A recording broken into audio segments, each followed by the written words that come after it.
Now that we've covered what a B2B growth hypothesis looks like and identified the 4 factors that inform how we should create it, let's explore how to define the growth hypothesis for your business.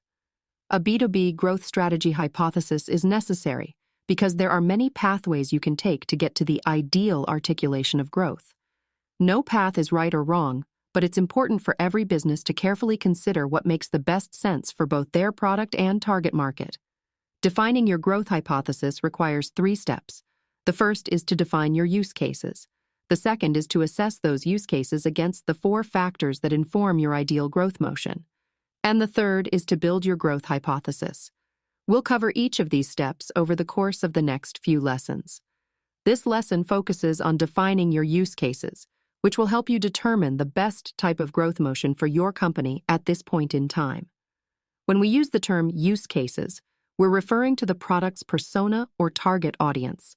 That is, the people who are experiencing a problem that your product can solve. Personas are the primary audience with a problem to solve. This is the group of people that you want to distribute your product to because they'll find value in it. If they experience your product's value proposition, they become good candidates for activation, retention, and monetization.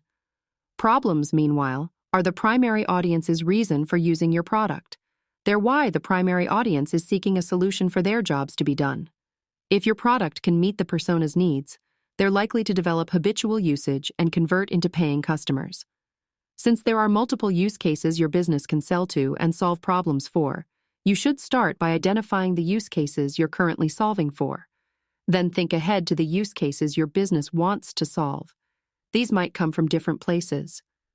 When you have bottom-up demand and pull from the market, there are clear signals that users in your primary audience will activate, retain, and monetize via a product-led experience if they're given the opportunity. If you see organic interest in trying the product, developing habitual usage of it, and eventually paying for it, you can feel confident that you have a use case that could drive growth. Another place where new use cases may originate from is within the company's future vision and strategy. These aspirational plans identify the primary audiences the business needs to convert into paying accounts and customers to grow, execute its strategy, and achieve its vision. In addition to thinking about your current and target use cases, you should also consider if there are different personas within each use case. Specifically, you should consider whether or not your buyer and user are the same person or different people. We need to determine this because if your buyer and user are different, then their motivation, ability, and permission might differ, in which case you'll need to evaluate them separately. Let's use Amplitude as an example as we build out our B2B growth hypothesis. If Amplitude were to use this framework, they'd have one current use case and one target use case. Amplitude currently serves the enterprise analytics use case. The buyer personas they target are the heads of product, analytics, and data departments, people like the CTO, CPO, CDO, and other executives that own growth. These executives are responsible for creating a data-driven culture within their organizations and across their businesses.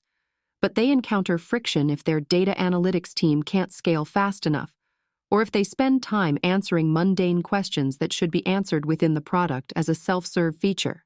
Amplitude can service this use case by helping executives supply their reports with what they require, including data access and tooling, to self-service their analytics needs. Now let's move on and consider the user personas that Amplitude is currently serving, which would include product managers, engineers, data analysts, and other individual contributors who are in need of data analytics solutions.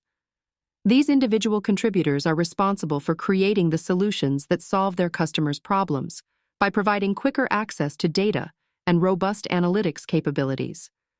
Amplitude can serve this use case by helping them create an optimized product experience for their customers. Finally, let's consider another use case Amplitude is targeting in the future, which is individual analytics. In this case, the buyer and user are the same. Similar to the enterprise user, this use case would serve individual contributors who are in need of data analytics solutions. These users have similar responsibilities to the enterprise use case, but they're likely more focused on analyzing a discrete set of problems rather than handling enterprise-wide customer data.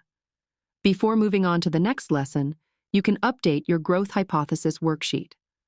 Note any current or target use cases, along with the relevant buyer and user persona, and the problem your product solves for that persona. Now that you've defined your current and target use cases, you can move on to assess those use cases against the factors that inform your ideal growth motion in the next lesson.